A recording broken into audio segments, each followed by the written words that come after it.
오늘은 설교 제목이 가슴을 찢으라라고 하는 말씀으로 요엘서 2장 12절에서 13절. 오늘 말씀을 듣고 살아 돌아가실 분은 한 명도 없겠네요. 가슴을 찢어야 하니까. 네. 다 오늘 오픈 헐트 설저리를 받고 돌아가시는 역사 있기를 바랍니다. 함께 나눌 말씀은 2장 12절에서 13절. 함께 우리 짧으니까 같이 한 목소리로 합독하시겠습니다. 환희는 영어로, 우리는 한국말로 같이 읽겠습니다. 시작. 여호와의 말씀에 너희는 이제라도 금식하고 울며 애통하고 마음을 다하여 내게로 돌아오라 하셨나니 너희는 옷을 찢지 말고 마음을 찢고 너희 하나님 여호와께로 돌아올지어다. 그는 은혜로우시며 자비로우시며 노하기를 더디하시며 인애가 크시사 뜻을 돌이켜 재앙을 내리지 아니하시나니. 아멘. 예. 오늘은 가슴을 찢으라라고 하는 제목을 가지고 함께 말씀을 나누려고 하는데요. 이스라엘 역사 가운데 다윗에 의해서 세워졌던 그 단일 국가 체제가 솔로몬 그 이후에 들어서면서 처절하게 무너져 버리게 되는 역사의 현실 앞에 놓이게 됩니다. 그래서 결국은 남쪽은 유다, 그리고 북이스라엘 이렇게 둘로 나누어지게 되는데요. 저는 이렇게 성경의 역사들을 이렇게 보면은 어찌 그렇게 우리나라랑 참 많은 것이 좀 비슷하다라는 생각이 많이 들 때가 많아요. 그래서 이렇게 남유다, 북이스라엘 이렇게 둘로가 나뉘게 되는데 그 솔로몬 왕이 그 암몬 여인을 맞이해서 얻게 된 자식 르호보암이 남쪽 유다를 통치하게 되죠. 그리고 북쪽 이스라엘은 이름 비슷하죠. 여로보암이라고 하는 사람이 통치를 하게 돼서 이렇게 두 가지로 분열되고 나라가 분열되고 맙니다. 그런데 이 남유다를 다스렸던 르호보암이 여러분이 성경 이제 통독하면서 읽어보셨겠지만 어리석은 왕으로 평가된 이유는 솔로몬 왕이 죽은 후에 자신의 그 왕 즉위식에서 보여준 그의 어리석은 판단력과 그리고 정책 결정 능력의 부재에서 때문이었습니다. 솔로몬이 정말 이 태평성대를 이뤘던 왕 아니었습니까? 정말 그 이전에도 없었고 그 이후에도 없었던 정말 태평성대를 누렸던 그 솔로몬 왕의 정치 기간 동안에 그 왕궁과 성전 등 그 대규모의 토목 공사로 인하여 백성들에게는 과중한 세금과 부역을 부과하게 됐죠. 그러다가 이런 강력한 왕권을 가지고 있었던 그 솔로몬이 죽게 되자 그의 아들이 이제 백성들에게 새로운 왕으로 르호보암이 등극하게 되는데, 근데 이 왕을 이제 찾아가게 됩니다. 그 선왕 때에 과중한 세금과 부역을 조금 가볍게 해달라고 요청하는 이제 일들이 있게 되죠. 그런데 어떻게 했습니까? 르호보암은 여기서 어떠한 결정을 내리게 되는지 여러분 성경을 통해서 봤겠지만 그 나이 드신 분들의 그 솔로몬 왕과 함께 했었던 분들의 그 어른들의 조언자들의 조언을 무시하고 자기 함께 자랐던 젊은 강요들과 그 조언을 택하게 되죠. 그래서 여러분 열왕기상 12장 11절에 보면 이렇게 얘기하고 있는 거예요. 한번 같이 보겠습니다. 이렇게 반대로 얘기하고 있는 것이죠. 지금 르호보암이 그 어르신분들한테 이렇게 얘기하는 거예요. 내 아버지께서 너희에게 무거운 멍에를 매게 하였으나 이제 나는 너희의 멍에를 더욱 무겁게 할지라. 내 아버지는 채찍으로 너희를 징계하였지만 나는 정갈 채찍으로 너희를 징계하리라.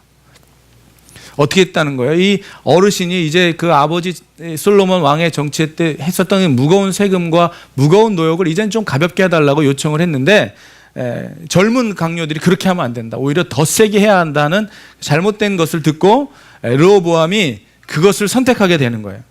그래서 이제 어떻게 됩니까? 12지파 중에 유다 지파와 베냐민 지파만을 제외한 나머지 10지파는 여로보암이라는 왕을 앞세워서 북이스라엘의 왕으로 추대하게 되는 사건이 일어나는 거죠. 근데 여기서 여러분 여로보암이라는 사람은 어떤 사람이었습니까?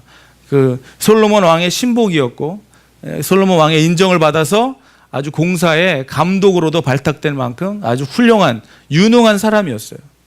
그 솔로몬 통치 시절에 백성들의 불만들을 이렇게 잘 충동질해서 솔로몬 정권에 도전할 만한 그런 만큼 계략이 뛰어난 사람이었습니다. 그래서 그런 일로 인해서 솔로몬 통치 시기에는 이집트로 몸을 숨겨 피하게 되죠. 그래서 다시 그가 솔로몬 왕이 돌아가셨다는 소식을 듣자마자 속히 고국으로 돌아오게 됩니다. 그래서 이 어른 강요들과 함께 그들을 앞장서서 주도해서 르호보암에 나가가지고 우리들의 이런 무거운 이런 노역과 이런 무거운 세금을 줄여달라고 하는 것에 리드했던 사람이 바로 여로보암이었어요.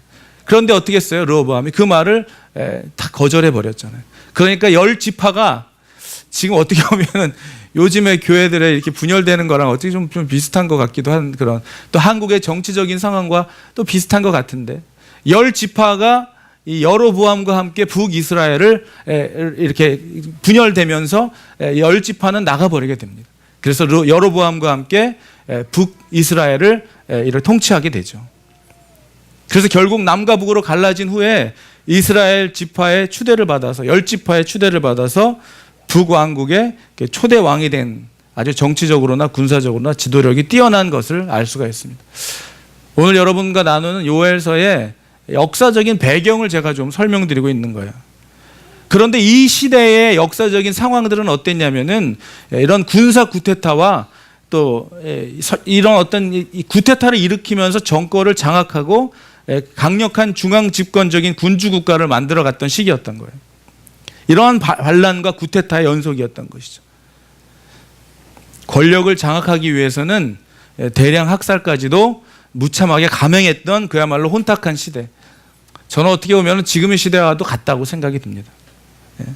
그래서 남유다는 유다와 베냐민 두 지파로 이루어진 국가였는데, 그래서 이스라엘의 남은 사람들과 함께 요엘서는 그 남은 자들, 유다에 남아있는 그 사람들을 대상으로 쓰여진 오늘의 말씀이 바로 요엘서 2장 말씀이었던 거죠. 롱스토리 숏하면은 이러한 혼탁한 정치로 인하여 먹고 먹히고 죽이고 또 정권을 찬탈하고 하는 이런 시간을 통하여 어떠한 일들이 일어났냐면, 하나님의 말씀은 이제 거의 찾아보기 힘들어지고 어떠한 왕이 세워지느냐에 따라서 그 왕에 따라서 여러분, 그래서 가정도 리더, 가정의 아빠 되신 여러분 정말 중요한 거예요. 가정의 리더도 중요하고 학교의 선생님도 참 중요한 거예요. 그렇지 않아요? 여러분, 아이들을 학교에 보내보면 어떤 선생님 밑에서 공부하느냐에 따라서 영향을 받잖아요. 되게 중요한 것입니다. 그리고 그 학교는 어떠한 본질을 가지고 운행되느냐, 그 운영위에 가지고 있는 정신 상태도 되게 중요한 거예요. 본질도 되게 중요한 거예요. 이 교회도 마찬가지예요. 우리 컴백교회는 무엇이 우리 교회의 본질이냐, 그 본질 따라 우리 교회가 움직여지기 때문에 참 중요한 것이고, 목사가 어떠한 사상을 갖고 있는 사람이냐, 나라의 대통령이 어떠한 사상을 갖고 정치를 하느냐에 따라서 되게 달라지는 거예요. 처음엔 보여지지가 않고 나타나지가 않는데 점점 그 사상이 드러나게 되는 거예요. 이 시대도 마찬가지였습니다. 어떠한 왕이 되느냐에 따라서 그 이스라엘 민족이 그 왕의 통치에 따라 가게 되는 거예요. 그래서 부패는 누구부터 시작됐냐면 이 뺏고 빼앗기고 죽이고 또 그 자리를 빼앗았던 이런 정치를 이끌어갔던 그 통치자들, 그 왕들에 의하여 나라가 점점점 타락되고 변질되고, 그래서 그래 왕들의 생활은 어떻게 했냐면 아주 호화스러운 생활, 그로 인해서 백성들은 점차 멀어져 갔고, 백성들의 불만이 계속 번져가고 있었던 타락의 시간들을 보내고 있었던 이스라엘 사회의 내부의 상황이었다는 것이죠. 이런 것들이 이제 국가에 혼란을 가져오게 되고, 빈부의 격차는 점점 커져만 가고, 부자들은 더욱 탐욕한 부정직한 행위를 하면서, 관료들, 어떻게 보면 지금 뭐 모든 나라가 거의 그렇고 우리나라도 그렇지만 관료들이 다 이번에 뭐 김영란법 해가지고 이런 부정적인 청탁과 거래들을 근절하겠다고 막 하고 있지 않습니까? 그것이 어느 정도까지 실행이 될지 모르겠지만 지금 이 시대에, 지금 요엘서가 부르짖고 있는 이 시대에 똑같은 일들이 일어나고 있는 거예요. 강요들은, 공직자들은 다 부정부패에 빠지고 자기들의 배만 어떻게 보면 공산당, 북한 같기도 하고, 이런 어떤 절대적인 권력 앞에서 그 살아가는 국민들은 점점점 빈곤에 처하게 되는데, 여기서 더 중요한 것은 뭐냐면 그들이 이 사회가 혼탁해짐에 따라서 그들의 신앙도 혼탁해졌다는 거예요. 그래서 그 가나안 땅에 있었던 토착신, 그 지역마다 섬기는 어떠한 우상들 있잖아요, 여러분. 잘못된 우상들, 아이돌들, 그 바알이라고 하는 우상, 혼합주의 그런 것과 막 섞여가지고 혼합주의 사상이 일어나기 시작했고, 그래서 이 시대에 하나님을 섬기는 신앙과 혼합주의, 바알을 섬기는 이 혼합주의 사상과 별 크게 두드러지는 그런 차이점을 구별하지 못하는 지경까지 이뤘다는 거예요. 무슨 얘기예요? 여러분, 교회에서 드리는 이런 하나님을 찬양하는 교회에서 드리는 예배와 불교에서 드리는 것과 이 세상 다른 신을 섬기는 그런 데서 드리는 예배가 구별된 게 찾아보기 힘들었다는 만큼 타락된 신앙이 그렇게 타락된 지경까지 이르게 됐다는 거예요. 다른 게 없다는 거예요. 교회나 뭐 그들이 믿었던 하나님 사상이나 그들이 섬겼던 토착신 바알 사상이나 다른 걸 찾아볼 수 없었다는 만큼 변질돼 가고 있었던 시대였다는 것이죠. 그래서 이런 우상 숭배와 타락은 아주 그냥 절정에 다다랐고, 여러분, 아이들을 그냥 불로 지나가게 하는 그런 잘못된 우상 숭배 사상과 아주 그냥 골짜기에서 사람을 떨어뜨려서 제물로 드리는 이러한 만행들을 서슴지 않은 시대였다는 것이죠. 근데 그들이 행한 이런 행위들을 보면은 누구를 위한 것이었습니까? 하나님을 위한 것이 아니었죠. 그들의 자신을 위한 것이었고, 자신의 유익과 자신들의 풍요와 안전을 위한 그러한 만행을 저지르는 때였다는 것이죠. 그래서 이런 왕들의 변질과 우상 숭배와 함께 유다의 국민들도 하나님을 떠나버리고 모두 부패하게 되었고, 모두 각자 폐역의 길로 가게 되었던 상황이 오늘 요엘서의 상황이라는 거예요. 그래서 결국 어떻게 됩니까? 남북 이스라엘은 아시리아 제국에 의해서 침공당하게 되고, 남유다는 어떻게 됩니까? 바벨론 제국에 의해서 멸망당하는 최후를 맞이하게 되죠. 결국은 이것이 하나님의 경고였고 징계였고 심판이었는데, 근데 끝내 회개하지 않은 자는 영원히 멸망하게 되는 그런 분명한 예표이기도 하는 것이죠. 그래서 오늘 요엘서에는 하나님의 소명을 받고 일어나서 유다 백성들에게 지금 뭐 하고 있는 거예요? 회개를 촉구하는 거예요. 그리고 나아가서는 이러한 재앙과 심판을 피하는 메시지를 계속 전하게 준, 요엘을 통해서 전하고 주고 있는 이런 내용이 요엘서에 나오고 있는데요. 여러분, 이 요엘서에 나오고 있는 내용이 어찌 보면 마지막 시대를 살아가고 있는 우리들에게도 들려주시는 하나님의 음성이 되기를, 그렇게 들을 수 있는 저와 여러분이 되기를 주의 이름으로 축원합니다. 저는 지금과 예전과 많이 다르지 않다는 생각을 묵상하면서 하게 됩니다. 여러분, 오늘 본문을 보면서 옷을 찢지 말고 마음을 찢으라고 얘기하고 있는데요. 사진 한번 보시겠습니다. 고대 이스라엘에는 이런 고난의 절망과 슬픔을 표현할 때 이런 심장을 쥐어뜯으면서 이 옷을 찢었던, 이것이 그들 신앙 속에서는 회개하고 금식하고 애통해하고 분냈던 상징의 표현이었습니다. 여러분, 우리가 성경에 수많은 제가 찾아보니까 한 50군데가 넘는 데서 옷을 찢었던 이런 사건들이 나오잖아요. 르우벤도 그 아버지의 희망이고 이복 동생이었던 요셉이 애고에 팔려간 것을 알게 되었을 때 옷을 찢게 됐고, 아버지 야곱도 사랑하는 아들이 죽었다는 소식을 접해들고 옷을 찢었고, 욥의 친구들도 참담한 욥의 모습을 보고 자신의 옷을 찢었고, 머리에 분을 뿌리고. 이게 뭐예요? 어떤 표현이에요? 정말 침통한, 애통한, 정말 이 어떻게 할 수 없는 이 참담한 심정을 표현하는 것이 가슴을 찢는 그런 표현이었다는 것이죠. 이것이 바로 상하고 통해하는 심령입니다. 여러분, 그래서 오늘 하나님 요엘서는 이러한 이스라엘 백성들의 그런 행위와 모습들을 잘 알고 있었는데, 이제는 그들이 더 이상 옷을 찢고 이런 어떤 행위가 아니라, 이제 그만 옷을 찢고 이제 너희가 옷을 찢을 때가 아니라 이제 마음을 찢어야 한다고 하는 행위가 아닌 정말 상하고 통해하는 심령이 되길 바란다는 마음으로 지금 오늘 얘기하고 있는 것입니다. 시편 51장 17절의 말씀 한번 다 같이 읽어보겠습니다. 시작. 하나님께서 구하시는 제사는 상한 심령이라. 하나님이여, 상하고 통해하는 마음을 주께서 멸시하지 아니하시리이다. 여러분, 하나님께서는 입술의 거치장 그냥 겉모습의 어떤 우리 외형적인 모습이 아니라 정말로 상하고 통해하는 그 상한 심령의 기도를 들으신다는 것이죠. 하나님이 우리의 인간들의 역사 속에 깊숙이 개입하실 수 있을 수 있는 것은 우리의 심장을 찢을 때만 가능하다는 거예요. 여러분, 우리가 하나님 앞에 온전히 심장과 마음을 애통해하며 정말 하나님 앞에 정말 간절함으로 나가는 그 상황 속에서 하나님이 우리의 상황을 일할 수 있죠. 우리가 마음을 닫고 우리의 상황 그냥 겉으로만 기도하고 마음은 하나도 열지 않는 상태에서 하나님이 우리의 일들을 주관하실 수가 있겠습니까? 누가복음 22장 44절에 보니까 힘쓰고 더욱 간절히 기도하시니 땀이 땅에 떨어지는 핏방울 같이 됐더라. 지난주에 우리 겟세마네 기도를 대해서 나눴지만 예수님의 기도는 바로 이 핏방울과 같은 정말 생명과 같은 생명을 피를 토해내는 그러한 간절한 기도였다는 거예요. 여러분, 우리의 삶 속에 여러분 어떻게 요즘에 기도하실 때 여러분 어떻게 기도하고 계십니까? 여러분 정말 통회하는, 부르짖어서 하나님께 통회하는 심정으로 무언가를 위해 기도하는 삶이 여러분 삶 속에 있기를 주의 이름으로 축원합니다.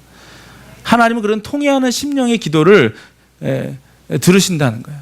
정말 예수님도 그런 정말 땀이 핏방울이 되어 떨어질 만큼 간절한 기도, 하나님 앞에 부르짖는 그런 기도를 하셨던 것처럼 정말 우리가 그냥 무릎 꿇고 앉아서 마치 돛 닦는 것 같은 그런 기도가 아니라 그냥 주문을 외우는 것 같은 그러한 형식적인 어떤 그냥 외운 대로 형식대로 하는 그런 기도가 아니라 정말 가슴을 찢을 만한 애통한 기도가 주님이 들으시는, 마음을 드리는 기도를 들으신다는 거예요.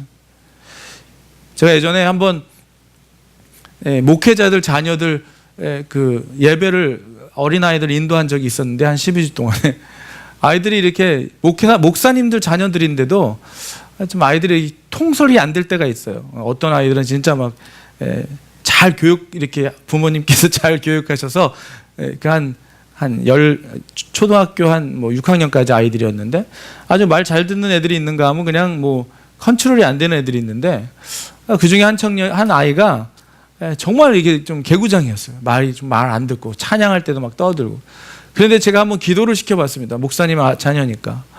기도를 시켰는데 와, 기도가요. 제가 깜짝 놀랐어요. 장로님이 하는 기도 저리 가라로 기도를 잘하는 거예요. 영어로 기도하는데 그냥 막 그냥 성령에 충만한 기도 같은, 그냥 그렇게 기도해놓고선 아멘하고 그 다음에 그의 행동은 그의 말했던 기도하고 전혀 상관이 없는 행동을 하는 거예요. 그때 알았어요. 아, 기도는 그렇게 그냥 할 수도 있구나. 배워서 그냥 할 수 있는 형식적인. 1, 2, 3를 알아요. 무엇을 어떻게 기도해야 될지 기가 막히게 알고 기도하는 거예요. 그런데 그가 가슴과 심장으로 하는 기도가 아닌, 그냥 배워서 한 기도예요. 배워서 한 기도. 여러분, 오늘 요엘은 외치는 거예요. 그런 기도는, 그러한 심정으로 옷을 찢는 행위는 이제 그만두라. 이제 가슴을 찢어야 할 때라는 거예요. 정말 진심으로 형식적으로 하는 것이 아니라 온 힘을 다해서 마음을 쏟아부어서 마치 심장을 찢듯이 하는 생명의 기도, 하나님께 정말 감동케 하는 그런 기도로 우리가 돌아와야 한다는 거예요. 형식적인 습관과 자세가 아니라 우리의 영혼 깊은 속을 살피시는 그런 주님 앞에 정직하고 그리고 진실하게 우리의 마음을 찢어 간절히 기도하는 기도의 사람이 되시기를 주의 이름으로 축원합니다. 이런 기도의 사람이 된다면 주님은 우리의 삶 속에 좀 더 구체적이고 또 깊숙이 개입하실 수 있게 되고 그런 우리의 기도에 응답하시고 역사하실 수 있게 된다는 거예요. 할렐루야. 여러분 근데 정말 진정으로 슬퍼하는 마음이 없다면은 자신의 옷을 찢는 것은 하나님이 보시기에는 아무런 가치가 없는 행동이라는 거예요. 마음은 전혀 통해하지 않는데 그냥 가슴을 찢는 것은 아무런 그런 가치가 없는 행동이라는 것이죠. 이런 남유다의 우상 숭배와 하나님을 거역하고 불순종한 일로 인해서 저들에게 엄청난 시련과 환난을 통한 하나님이 채찍이 있었음에도 불구하고 한마디로 말해서 죽지 못해서 살아가는 그런 형편과 고난과 신음소리가 그치지 않았음에도 불구하고 그들은 진심으로 가슴을 찢지 않았다. 여러분, 그럴 수 있을까요? 정말 이게 정말 하나님의 정말 심판이 임하고 어려움이 임하고 고통스러운 일이 일하는데도 돌아오지 않는 거예요. 돌이키지 않는 거예요. 요엘서 1장서를 쭉 보면은 그 당시에 이 메뚜기와 황충이들이 저들이 지어놓은 곡식을 다 갉아먹는 내용들이 나옵니다. 먹을 것도 없어지고 그들의 상황은 점점 힘들어지기만 하고 추수할 곡식이 없는 것도 힘든데 흙덩이에 아무리 뭘 씨앗을 뿌린다 할지라도 어떻게 됐다고 그랬어요? 요엘서 1장 17절 보니까 씨가 흙덩이 아래서 썩어졌고, 씨가 흙덩이 아래서 썩어졌고 창고가 비었고 곡간이 무너졌으니 이는 곡식이 시들었음이로다. 씨앗을 심어도 열매가 맺히지 않는 거예요. 씨앗을 심어도 나지를 않는 거예요. 그리고 가지고 있는 것은 메뚜기가 지금 다 먹고 있는 그런 상황이 있고, 황충이들이 다 먹고 메뚜기가 먹는데 추수할 것도 없고, 이런 상황임에도 불구하고 하나님이 그 주시는 심판과 경고가 있음에도 불구하고 그들은 돌이키지 않고 있는 상황을 우리가 보게 되는 겁니다. 여러분, 마음은 어떤 것이에요? 제가 아무리 여러분의 마음을 보고 싶어도 여러분 꽁꽁 담고 있으면 우리가 서로 볼 수가 없죠. 물론 얼굴을 통해서, 표정을 통해서 조금 읽을 수는 있겠죠. 표정도 잘 관리하는 사람들은 무슨 마음을 가지고 있는지 전혀 알 수 없겠지만, 이 마음은 우리의 보이지 않는 유일한 기관이고 여러분의 하나님의 영이 활동하는 영역이라는 거예요. 우리들의 도덕 생활과 신앙 생활의 유일한 기초가 되고 하나님의 성령이 우리에게 역사하고 활동하는 곳이 바로 우리의 마음이라는 거예요. 그래서 무엇보다도 지킬 것이 뭐라고 그랬어요? 마음을 지켜야 한다고 했어요. 마음으로 하나님을 섬기고 마음으로 하나님을 두려워하고 온 마음으로 하나님을 의지하고 하나님을 충성하라고. 이 마음이 약해지기도 하며 할례를 받아 부드러워지기도 하고 마음이 부패하기도 한다는 거예요. 순결해지기도 하고 마음을 다하여 또 너희 하나님을 사랑하고 찬양하라고까지 합니다. 그래서 이 마음을 다하라고 하는 말은 하나님을 먼저 하나님으로 아는 지혜를 가지고 하나님을 뜨겁게 섬기라는, 그 온 마음 다해 섬기라고 하는 것이죠. 그것이 우리의 마음이라는 거예요. 그런데 오늘 이 요엘서는 그 마음을 가지고 주님께 돌아오라고 지금 얘기하고 있어요. 오늘 13절 한번 오늘 보겠습니다. 마지막 절에 13절 뭐라고 함께 같이 한번 읽겠습니다. 시작. 너희는 옷을 찢지 말고 마음을 찢고 너희 하나님 여호와께로 돌아올지어다. 그는 은혜로우시며 자비로우시며 노하기를 더디하시며 인애가 크시사 뜻을 돌이켜 재앙을 내리지 아니하시나니. 하나님의 속성이 나오면서 하나님은 우리를 멸망케 하기 위하여서 하시는 분이 아니라 우리를 어떻게 하기, 영생을 주기 위하여 예수 그리스도를 보내주신 그 분이시라는 거죠. 성경을 보면은 수많은 구절에 선지자들을 보내서 하나님이 원하시는 것은 뭐예요? 하나님께 돌아오라는 거예요. 돌아오라는 거. 그래서 우리 교회가 컴백 철치인데 참 이름이 중요하다고 생각합니다. 컴백 철치이기 때문에 맨날 돌아와야 하는 일이 생기는 것 같은, 여러분 또 하나님을 약간 떠났다면 다시 돌아오는 이 시간 되기를 주의 이름으로 축원합니다. 여러분, 하나님께 돌아오는 게 길이고 하나님을 떠나는 길이 죽음이라는 거예요. 그게 좌절이라는 거예요. 하나님을 떠나는 개인과 가정과 나라는 이 땅에서 하나님의 보장이 없는 거예요. 그러나 어떤 상황에 처해든지 하나님께 돌아올 때 하나님께서 이 땅에 여러분의 삶 속에, 우리들 삶 속에 은혜를 주시는 거예요. 돌아오는 인생이 근본 문제를 해결하는 길이고 영생을 얻는 길이고 치료를 받는 길이라는 거예요. 회복을 얻는 길이라는 거예요. 그래서 마태복음 11장 28절에는 수고하고 무거운 짐진 자들아 어떻게 하라고요? 우리 너무 잘 알죠. 우리 너무 잘 알아요. 다 내게로 오라 내가 너희를 쉬게 하리라. 여러분, 우리에게 키는 우리의 삶에 문제가 일어났을 때 우리 해야 할 건 뭐예요? 주님께 돌아오는 거예요. 돌아오는 건 뭐예요? 기도하는 거예요. 돌아오는 건 뭐예요? 다시 말씀으로 돌아가는 거예요. 내 문제를 바라보는 것이 아니라 이 문제가 어떻게 해결돼야 될지 고민하고 염려하는 게 아니라 그 문제를 가지고 하나님께 돌아오는 거예요. 하나님께 모든 짐을 맡겨드리는 거예요. 하나님, 내 이런 문제가 있지만 이 문제의 주인이 하나님이시니까 주님께 이 문제를 드립니다. 맡겨드리는 거예요. 하나님께 돌아온다는 것은 회개하는 거예요. 나의 잘못된 것을, 나의 연약한 것을 회개하는 거예요. 회개하는 자의 그 기도를 하나님은 마다하지 않으신다는 것이죠. 하나님의 말씀을 불순종하는 그런 죄에서, 그런 자기의 교만과 아집과 이런 모든 것에서 돌아오게 되는 거예요. 마음을 찢으라는 것은 뭐예요? 굳은 마음, 교만한 마음을 찢으라는 거예요. 회개하지 못하는 마음, 악독한 마음을 돌이키라는 것이죠. 감투어진 하나님의 우리 마음속에 주님 앞에 드러내지 못하고 감추어졌던 것들을 찢어서 하나님께 온전히 드리고 회개하라는 거예요. 네. 우리의 마음을 의지하지 말라는 거예요. 하나님을 의지하라는 거예요. 우리의 마음은 고집과 아집으로 가득 차 있는 마음이라는 거예요. 하나님을 기뻐하는 일보다는 세상과 향락을 좋아하는 이런 세상적인 요소가 더 강한 게 우리 마음이라는 거예요. 그러니까 마음을 찢는다는 건 뭐냐면 이런 모든 것을 내가 부셔버리겠다는, 하나님의 내 마음을 찢고 하나님께 나아가겠다는 거예요. 여러분, 오늘 이 요엘 선지자를 통해서 열리지 못하고 찢기지 못하는 우리의 마음, 하나님 앞에 빛으로 드러나고 있지 못하는 우리의 마음이 찢겨지는 역사가 있게 되기를 주의 이름으로 축원합니다. 더 이상 옷을 찢지 말래. 난 그런 예배 이제 더 이상 받고 싶지 않다는 거예요. 하나님 뭐라 그러셨어요? 난 그런 제사 더 이상 받고 싶지를 않다. 매일 제사를 드리지만 전혀 바뀌지 않는 삶의 모습으로 더 이상 그런 예배, 뜰만 받는 예배는, 뜰만 받는 성전, 뜰만 받는 그런 삶에 이제 정말 신물이 난다. 그런 예물 가져오지도 말아라. 나는 제사보다 순종을 원한다고 철저한 회개를 외치고 있는 요엘서의 내용을 통해서 하나님은 우리가 돌아오기를 원하는 거예요. 돌아서기를 원하는 거예요. 하나님은 은혜로우시고 자비로우시며 노하기를 더디하시는 은혜가 크신 분이라고 얘기하면서 이 하나님의 속성을 나타낼 때 사용하는 단어들 아닙니까?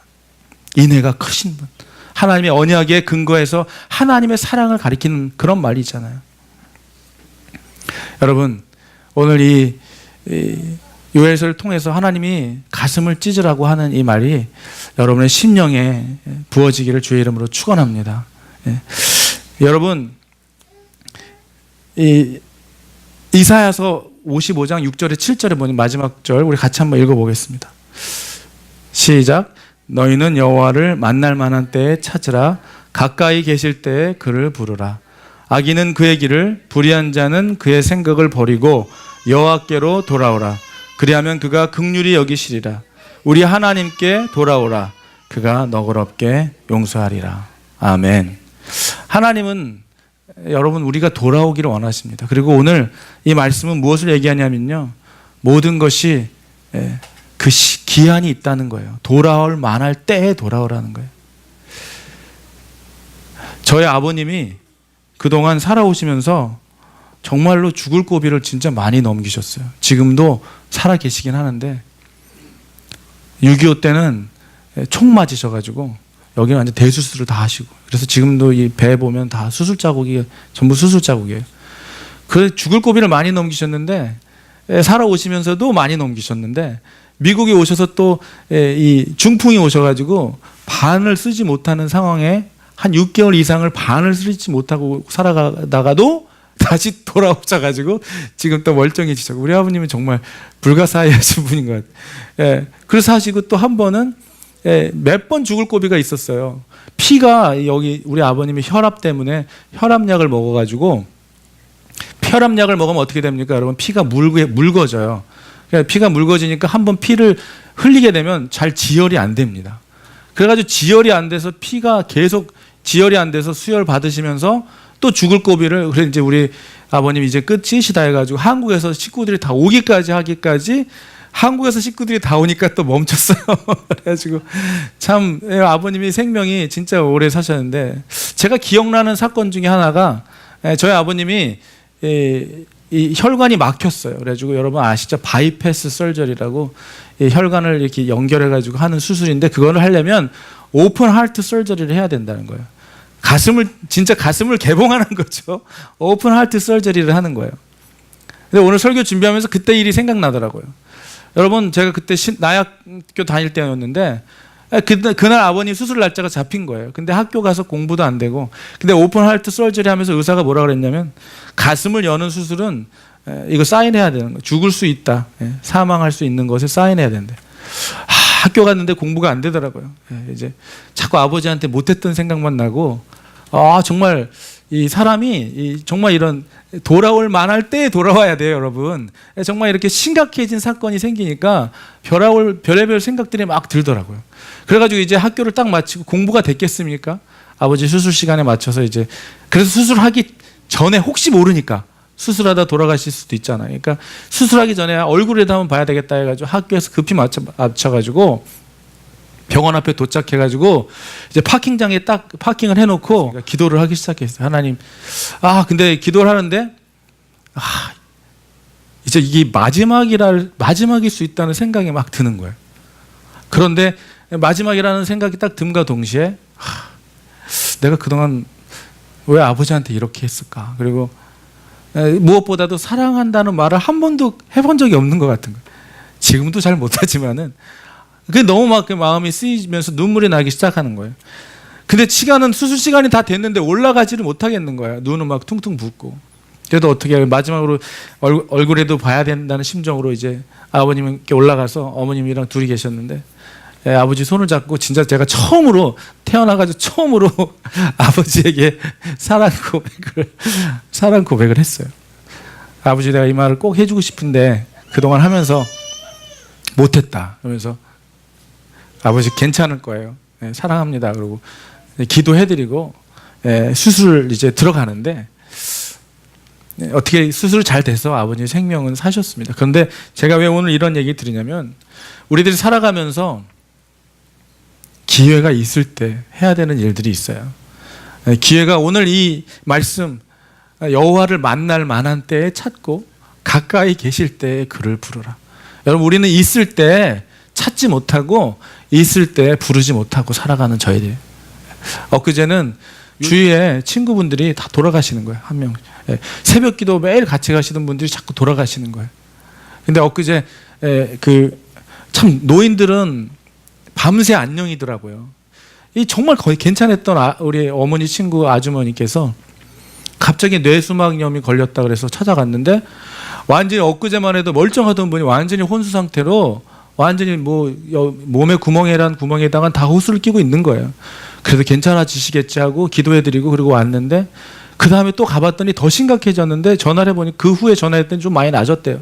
그런데 갑자기 어제 연락이 왔어요. 따님한테서. 그래가지고 이제 엄마가 간 수치가 올라가고 뭐라 그러죠 이거? 물이 차는 거? 복수가 차기 시작해서 얼마 못 사실 것 같다는 거예요. 그래서 어제 보니까 그 위치가요, 대찬이 그 병원하고 가깝더라고요. 그래서 대찬이 금요일마다 가는 거 들렸다가 그 아주머니한테 갔는데 진짜 너무 마음이 아픈 거예요. 배는 이만해지시고 인생이 너무 불쌍하다. 이 아주머니 살아있을 때 가족들한테 제대로 사랑도 못 받고 살던 아주머니셨거든요. 그래서 보는데 진짜 마음이 참담하고 기도밖에 나오지 않더라고요. 여러분, 제가 왜 이런 얘기를 드리냐면 우리가 기회가 있을 때 무엇보다도 여러분 우리가 하나님께 돌아올 만할 때 하나님은 오늘 우리에게 가슴을 찢어라. 무슨 얘기예요? 정말 하나님 앞에 거룩한 하나님 앞에 정말 우리의 모든 삶을 드리고 내 마음속에 들어왔던 모든 혼합주의적인 사상들 그때 그 당시에 유다 백성들에게 있었던 하나님을 섬기는 것이 아니라 우상을 섬겨서 온갖 정말 잡동사니로 본질이 아닌 것들로 살아가고 있는 썩어진 그 인생을 돌이키라고 가슴을 찢고 이제 회개하고 주님께 돌아오라고 했을 때 그 음성 듣지 못했던 유다처럼 되지 않고 오늘 여러분 들리는 하나님의 음성이 정말 하루를 살더라도 이제 정말 내 마음속에 하나님이 기뻐하시고 하나님 원하시는 삶이 무엇일까 생각해 보면 여러분 다른 거 없는 것 같아요. 여러분이 주어진 우리의 삶 속에서 사랑하며 사는 것입니다. 믿음과 소망과 사랑 중에 그 중에 제일은 사랑이라고 했는데 오늘 현실 우리의 미래의 소망을 가지고 살아가지만 우리 현실에 살아가는 우리의 삶은 사랑하며 살아가는 거예요. 우리 아끼고 더 사랑할 수 있을 때 더 사랑하고 사랑한다고 말할 수 있을 때 더 사랑하고 무엇보다도 하나님 앞에 더 거룩해지는 인생 살아가는 저와 여러분이 되기를 주의 이름으로 축원합니다.